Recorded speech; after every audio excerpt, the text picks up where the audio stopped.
जम्मू कश्मीर में गुपकार गठबंधन को पहला बड़ा झटका लग चुका है। पीपुल कॉन्फ्रेंस के नेता सज्जाद लोन ने पीपुल अलायंस गुपकार डिक्लेरेशन से बाहर होने का फैसला कर लिया है। नमस्कार, मैं हूं ऋषिराज और आप देख रहे हैं भारत तक। सज्जाद लोन ने पूर्व मुख्यमंत्री फारूक अब्दुल्ला, जो गठबंधन के प्रमुख रहे हैं, उनको एक पत्र लिखकर बताया है कि गठबंधन छोड़ने के पीछे का कारण यह है कि अन्य दलों ने डीडीसी चुनाव में प्रॉक्सी उम्मीदवारों को मैदान में उतारा था। जी बिल्कुल, कुछ इस तरीके से फूट पड़ चुकी है गठबंधन में और तमाम तरह की जो अटकलें थी अब वो खुलकर सामने आने लगी हैं। नेशनल कॉन्फ्रेंस के अध्यक्ष फारूक अब्दुल्ला को लिखे पत्र में सज्जाद लोन ने आगे क्या कहा है, यह भी हम आपको बताते हैं।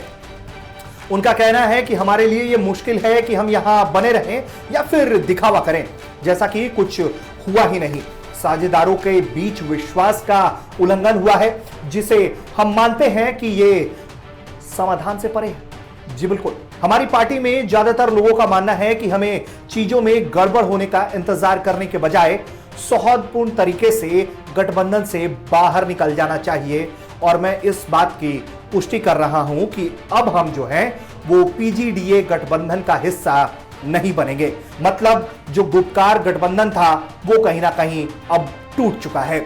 सूत्र बताते हैं कि गुपकार गठबंधन से बाहर निकलने के लिए सज्जाद लोन पर उनकी पार्टी के भीतर से काफी दबाव बन रहा था, क्योंकि जिस तरीके का भीतरघात हुआ था उससे पार्टी के कई नेता जो हैं वो नाराज बताए जा रहे हैं। श्रीनगर में सोमवार को जो पार्टी के नेताओं की बैठक हुई थी, ज्यादातर नेता गठबंधन के साथ किसी तरह के चुनावी गठजोड़ को खत्म करने के पक्ष में ही थे।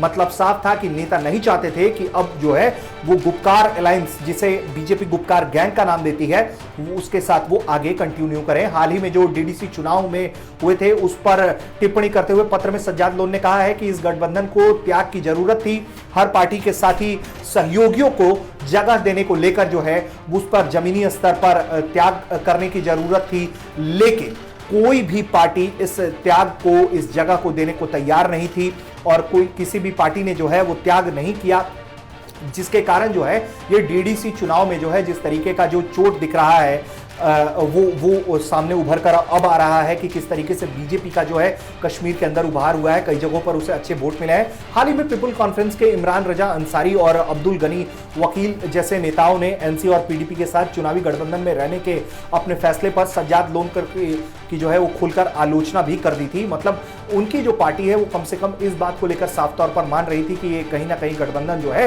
वो उनको नुकसान पहुंचा रहा है और इस पूरे गठबंधन का जो मकसद था वो कम से कम बीजेपी को रोकना था, जो कि पूरी तरीके से अब फेल दिखाई देता है डीडीसी के चुनाव में। और ये जो तमाम कोशिशें थी, तमाम बातें थी कि जिस तरीके से घाटी में वो चाहती थी कि जो अलायंस है कि बीजेपी ना आ सके, लेकिन बीजेपी को जो है वहां कामयाबी मिली। लोगों ने बीजेपी का झंडा उठाना शुरू किया, जिससे जो है ये जो गठबंधन का जो मकसद था वो कहीं ना कहीं फेल हुआ है। तो उसके बाद की ये खबर है कि गुपकार गठबंधन में जो है वो फूट पड़ चुकी है और सज्जाद लोन जो है वो अब आगे का अपना अलग रास्ता देख रहे हैं। दोस्तों, उम्मीद करते हैं आपको ये हमारा वीडियो पसंद आया होगा। आपको और कैसे वीडियो देखने पसंद है आप हमें कमेंट करके बताइए। अगर आपको वीडियो पसंद आया तो हमारे वीडियो को लाइक करिए, शेयर करिए। देखते रहिए भारत तक। नमस्कार, धन्यवाद।